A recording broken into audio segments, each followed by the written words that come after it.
70കളിൽ യേശുദാസിനൊപ്പം stage ഷോകളിൽ പാട്ടുപാടിയിരുന്ന ഒരു പെൺകുട്ടി 1975 പുറത്തിറങ്ങിയ ടൂറിസ്റ്റ് ബംഗ്ലാവ് എന്ന മലയാള ചിത്രത്തിനു വേണ്ടി അർജുനൻ മാഷ് രചിച്ച കണ്ണെഴുതി പൊട്ടുംതൊട്ട് എന്ന ഗാനം ആദ്യമായി പാടുമ്പോൾ ആ കുട്ടിക്ക് പ്രായം 11 വയസ്സു മാത്രം.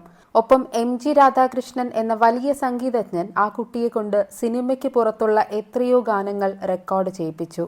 അതിൽ ഓടക്കുഴൽ വിളി എന്ന ഗാനം സൂപ്പർ ഹിറ്റായി മാറുന്നു.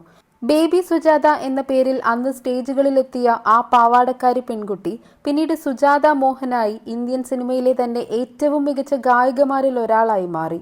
കേരളത്തിലെ ഭാവഗായികയായി, തമിഴ്നാട്ടിലെ ഇന്നസെ കുയിലായി, ദക്ഷിണേന്ത്യയുടെ മെലഡി ക്വീനായി. ഗുരുവായൂരിൽ ഒരു കല്യാണത്തിന്റെ ഗാനമേളയ്ക്കിടെയായിരുന്നു ഗായകൻ യേശുദാസിനൊപ്പം പാടാൻ ബേബി സുജാതയ്ക്ക് അപ്രതീക്ഷിതമായി അവസരം ലഭിച്ചത്. വെള്ള ഫ്രോക്കിട്ട് മുഖത്ത് ഇന്ന് നമ്മൾ കാണുന്ന അതേ ചിരി വിരിയിച്ചുകൊണ്ട് സ്റ്റേജിലേക്ക് ഓടിക്കയറിയ ആ കൊച്ചു പെൺകുട്ടിയെ അദ്ദേഹത്തിന് ഇന്നും ഓർമ്മയുണ്ട്. അന്ന് കുട്ടി ഫ്രോക്കുമിട്ട് ചിരിച്ച മുഖവുമായി അവൾ പാടിയത് സാക്ഷാൽ ഗാനഗന്ധർവനോടൊപ്പമായിരുന്നു. അന്ന് ആ സ്റ്റേജിലേക്ക് കൊഞ്ചലു മാറാത്ത അവളെ അദ്ദേഹം കൈപിടിച്ചുയർത്തിയാണ് കയറ്റിയത്. എന്നാൽ അന്ന് കൈപിടിച്ചുയർത്തിയത് വെറുമൊരു സ്റ്റേജിലേക്ക് മാത്രമായിരുന്നില്ല, മറിച്ച് പിന്നണി ഗാനത്തിലെ ഒരു വലിയ ലോകത്തിലേക്ക് തന്നെയായിരുന്നു. നിറഞ്ഞ ചിരിയോടെയല്ലാതെ അവളെ ആർക്കും കാണാൻ സാധിക്കില്ല. കൊഞ്ചിപ്പാടുന്ന ഗാനങ്ങൾക്ക് അവളുടേതല്ലാതെ മറ്റൊരു ശബ്ദവും സങ്കല്പിക്കാനാവില്ല. പ്രണയമണി തൂവൽ പൊഴിയുന്ന പവിഴമഴയ്ക്കൊപ്പം ഒഴുകിയ ശബ്ദം. 1983 മാർച്ച് 31 ഡോക്ടർ വിജയേന്ദ്രന്റെയും ലക്ഷ്മിയുടെയും മകളായാണ് ജനിച്ചത്. ഇന്ത്യക്ക് സ്വാതന്ത്ര്യം ലഭിച്ച ശേഷം തിരുവിതാംകൂർ കൊച്ചി സംസ്ഥാനത്തിന്റെ ആദ്യത്തെ മുഖ്യമന്ത്രിയായിരുന്ന പറവൂർ TK നാരായണൻ പിള്ളയുടെ മകളുടെ മകൾ. 2 വയസ്സിൽ അവൾക്ക് അച്ഛനെ നഷ്ടപ്പെട്ടു. ഡോക്ടർ കുടുംബത്തിലെ ഡോക്ടറായ അച്ഛന് മകളെ ഒരു ഡോക്ടറാക്കുക എന്ന ആഗ്രഹം അവൾ അമ്മയുടെ വയറ്റിലുള്ളപ്പോൾ തന്നെ ഉണ്ടായിരുന്നു. എന്നാൽ വളർന്നു വന്ന സുജാതയ്ക്ക് അച്ഛന്റെ ഡോക്ടർ പാരമ്പര്യമോ അമ്മയുടെ അച്ഛന്റെ രാഷ്ട്രീയ വാസനയോ ഇല്ല.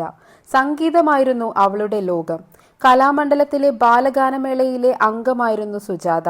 പരിപാടിയുടെ അവതാരകയും അവൾ തന്നെ. MG രാധാകൃഷ്ണന്റെ ഓടക്കുഴൽ വിളി എന്ന ഗാനത്തിലൂടെ മലയാളികൾ ശ്രദ്ധിച്ച അവളെ അദ്ദേഹം വിശേഷിപ്പിച്ചത് ഇങ്ങനെയായിരുന്നു: ഒരു പെൺകുട്ടി വന്ന് ആ ഗാനം വെണ്ണ പോലെ പാടിയിട്ടു പോയി.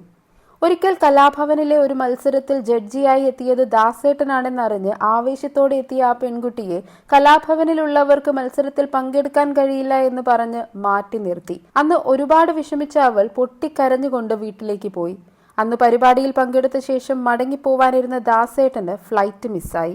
അപ്പോൾ അദ്ദേഹത്തിന്റെ സുഹൃത്തും കലാഭവനിലെ ഗിറ്റാറിസ്റ്റുമായ ഒരു വ്യക്തി അദ്ദേഹത്തെ സുജാതയുടെ വീട്ടിലേക്ക് കൂട്ടിക്കൊണ്ടുപോയി. ആ ദിവസത്തിനു ശേഷം ബേബി സുജാത എന്ന ആ പെൺകുട്ടി ലോകമെമ്പാടുമുള്ള ദാസേട്ടന്റെ സ്റ്റേജ് ഷോകളിൽ കൂടെ പാടാൻ തുടങ്ങി. എന്നാൽ വളരെ ചെറിയ പ്രായത്തിൽ തന്നെ ഭർത്താവ് നഷ്ടപ്പെട്ട സുജാതയുടെ അമ്മയ്ക്ക് ആ മകളുടെ ആഗ്രഹത്തിനൊത്ത് കഴിവുകൾക്ക് പുറകെ നടക്കുക അത്ര എളുപ്പമായിരുന്നില്ല. അന്ന് സമൂഹത്തിൽ നിന്നും ഒരുപാട് കുറ്റപ്പെടുത്തലുകളും മൂർച്ചയുള്ള വാക്കുകളും അവർക്ക് കേൾക്കേണ്ടി വന്നിരുന്നു. അത്തരത്തിലുള്ള തുറിച്ചുനോട്ടങ്ങൾ, കൈപ്പേറിയ അനുഭവങ്ങൾ നൽകിയപ്പോൾ അച്ഛന്റെ ആഗ്രഹം പോലെ ഒരു ഡോക്ടർ ആവുന്നതാണ് നല്ലതെന്ന് പോലും ഒരിക്കൽ ആ പെൺകുട്ടിക്ക് തോന്നിയിട്ടുണ്ട്. നേരത്തെ പറഞ്ഞതുപോലെ 6ാം ക്ലാസ്സിൽ പഠിക്കുമ്പോഴാണ് കണ്ണെഴുതി പൊട്ടുംതൊട്ട് എന്ന ഗാനം സിനിമയ്ക്ക് വേണ്ടി ആദ്യമായി അവൾ പാടിയത്. നായിക ജയഭാരതിക്ക് വേണ്ടി കൊഞ്ചൽ വിട്ടുമാറാത്ത ഒരു പെൺകുട്ടിയാണ് പാടുന്നത് എന്ന് കേട്ടപ്പോൾ അർജുനൻ മാസ്റ്റർ ആദ്യം ഒന്ന് ഞെട്ടിയിരുന്നു. പക്ഷെ അവളുടെ പാട്ട് കേട്ട് കഴിഞ്ഞതോടെ അദ്ദേഹം പിന്നണി ഗാനരംഗത്തേക്ക് അവളെ സ്വാഗതം ചെയ്തു. എറണാകുളം സെന്റ് തെരേസാസ് കോളേജിൽ നിന്നും സാമ്പത്തിക ശാസ്ത്രത്തിൽ ബിരുദം നേടിയ ശേഷം 1981 മെയ് 9 ഡോക്ടർ V കൃഷ്ണമോഹനെ വിവാഹം കഴിച്ചു.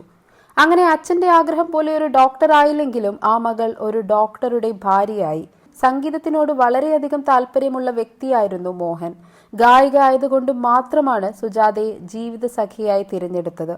ഒരിക്കൽ ഗുരുവായൂരിൽ യേശുദാസിന്റെ ഒരു സംഗീത പരിപാടിയിൽ പങ്കെടുക്കാൻ എത്തിയതായിരുന്നു അദ്ദേഹം. അന്ന് വെള്ള പാവാടയൊക്കെ ഇട്ട് യേശുദാസിനൊപ്പം നിന്ന് പാടുന്ന ഒരു പെൺകുട്ടി. അവളുടെ ശബ്ദവും ആലാപനത്തിന്റെ കൊഞ്ചലും അദ്ദേഹത്തെ ആകർഷിച്ചു. പരിപാടി കഴിഞ്ഞ് അദ്ദേഹത്തിന്റെ അടുത്തുള്ള സീറ്റിൽ ചെന്നിരുന്ന അവളെ അയാൾ പ്രശംസിച്ചു. അവൾ നാണത്തോടെ ഒരു ചിരി മാത്രം തിരിച്ചു നൽകി. പിറ്റേന്ന് അമ്പലത്തിൽ വെച്ച് വീണ്ടും അവളെ കണ്ടു. പിന്നീട് ഒരുപാട് വേദികളിൽ വെച്ചു. പെണ്ണന്വേഷിച്ചിരുന്ന സമയത്ത് ദാസേട്ടൻ അവളെ അയാൾക്ക് വേണ്ടി ആലോചിക്കുന്നു. ചെമ്പൈ വൈദ്യനാഥ ഭാഗവതരുടെ ശിഷ്യയായിരുന്നു മോഹന്റെ അമ്മ. അങ്ങനെ തികഞ്ഞ സംഗീതപ്രേമികളായ അച്ഛനും അമ്മയുമുള്ള അദ്ദേഹത്തിന്റെ വീട്ടിലേക്ക് എന്തുകൊണ്ടും യോജിച്ച ഒരു പെണ്ണായിരിക്കും അവൾ എന്ന് എല്ലാവരും കരുതി. 16 വയസ്സിൽ വിവാഹം നിശ്ചയിച്ച ശേഷം കല്യാണപ്രായമാവുന്നത് വരെയുള്ള കാത്തിരിപ്പ്. അങ്ങനെ 18-ാം വയസ്സിൽ അവൾ അദ്ദേഹത്തിന്റെ ഭാര്യയുമായി. എന്നാൽ വിവാഹത്തിനു ശേഷം സുജാത കരിയറിൽ നിന്നും ഒരു ബ്രേക്ക് എടുത്തു. അത് ആരാധകർക്ക് വല്ലാത്ത ഷോക്കായിരുന്നു. പക്ഷേ ആദ്യം ഒരു കുഞ്ഞ്, പിന്നെ കരിയർ എന്ന തീരുമാനമായിരുന്നു സുജാതയുടേത്. അങ്ങനെ ഒരു പെൺകുഞ്ഞിന്റെ അമ്മയായി, ശ്വേത സുജാതയെ പോലെ തന്നെ അറിയപ്പെടുന്ന പാട്ടുകാരിയുമായി. ഇപ്പോഴും കൊഞ്ചൽ മാറാതെ പാടുന്ന സുജാത ഇന്ന് ശ്രേഷ്ഠയുടെ അമ്മൂമ്മയുമാണ്. ഗായകൻ വേണുഗോപാലും മൺമറഞ്ഞു പോയ ഗായിക രാധിക തിലക്കും സുജാതയുടെ ബന്ധുക്കളാണ്. ഹമീർ കല്യാണി രാഗത്തിൽ ഈണം നൽകിയ ഇളയരാജയുടെ കവികുയിൽ എന്ന ചിത്രത്തിലെ കാതൽ ഓവിയം കണ്ടേൻ എന്ന ഗാനത്തിലൂടെയാണ് സുജാത തമിഴിൽ അരങ്ങേറ്റം കുറിച്ചത്. എന്നാൽ ഈ ഗാനം സിനിമയിൽ എടുത്തില്ല. പിന്നീട് ശ്രീദേവിയും രജനികാന്തും ചേർന്ന് അഭിനയിച്ച ഗായത്രി എന്ന സിനിമയിലെ ഒരു ഗാനം പാടി. സുജാത തമിഴിൽ പാടിയ ആദ്യത്തെ ഗാനമായി കണക്കാക്കപ്പെടുന്നത് ഈ ഗാനമാണ്. AR റഹ്മാനുമായി ചേർന്ന് സുജാത 80കളുടെ അവസാനം തൊട്ട് നിരവധി ഗാനങ്ങൾ ആലപിച്ചിട്ടുണ്ട്. പ്രീമിയർ കുക്കറിന്റെയും ടിൽഡ റൈസിന്റെയും പരസ്യ ജിങ്കിളുകൾ പാടിത്തുടങ്ങിയ ആ കൂട്ടുകെട്ട് 1992 മണിരത്നം ചിത്രമായ റോജയിലെ പുതുവെള്ളൈ മഴയിലേക്ക് എത്തി. ആ ഗാനം സൂപ്പർ ഹിറ്റായി മാറി. ശേഷം റഹ്മാനും SPBയും ചേർന്ന് പാടിയ കാതൽ റോജാവയുടെ ബാക്ക്ഗ്രൗണ്ട് പാടാൻ അവസരം കിട്ടി. പിന്നെ റഹ്മാനൊപ്പം പുതിയ മുഖം, ജെന്റിൽമാൻ, ജീൻസ്, മിൻസാരക്കനവ് തുടങ്ങിയ ചിത്രങ്ങളിൽ ഹിറ്റ് ഗാനങ്ങൾ ആലപിച്ചു. ഈ കൂട്ടുകെട്ട് ഹിന്ദിയിലേക്കും എത്തി. 1993 തിയേറ്റർ ഇല്ലാത്ത മാറ്റം എന്ന ഗാനത്തിലും എൻ വീട്ടിൽ തോട്ടത്തിൽ എന്ന ഗാനത്തിനും മികച്ച ഗായികയ്ക്കുള്ള തമിഴ്നാട് സംസ്ഥാന ചലച്ചിത്ര അവാർഡിന് സുജാത അർഹയായി. 1996 പൂ പൂക്കുമോസെ എന്ന ഗാനത്തിനും വീണ്ടും ഇതേ അവാർഡ് സുജാതയെ തേടിയെത്തിയപ്പോൾ അതേ വർഷം അഴകിയ രാവണിലെ പ്രണയമണി തൂവൽ പൊഴിയും പവിഴമഴ എന്ന ഗാനത്തിന് മികച്ച ഗായികയ്ക്കുള്ള കേരള സംസ്ഥാന ചലച്ചിത്ര അവാർഡിനും സുജാത അർഹയായി. പൂപ്പൂക്കുമോസെ സുജാതയ്ക്ക് മികച്ച ഗായികയ്ക്കുള്ള ദേശീയ അവാർഡും നേടിക്കൊടുത്തു. തുടർന്ന് 1998 പ്രണയവർണ്ണങ്ങളിലെ വരമഞ്ഞളാടിയ എന്ന ഗാനത്തിനും രാത്രിമഴയിലെ ബാസുരി എന്ന ഗാനത്തിനും കേരള സംസ്ഥാനത്തെ മികച്ച ഗായികയ്ക്കുള്ള അവാർഡ് സുജാതയ്ക്ക് തന്നെ ലഭിച്ചു.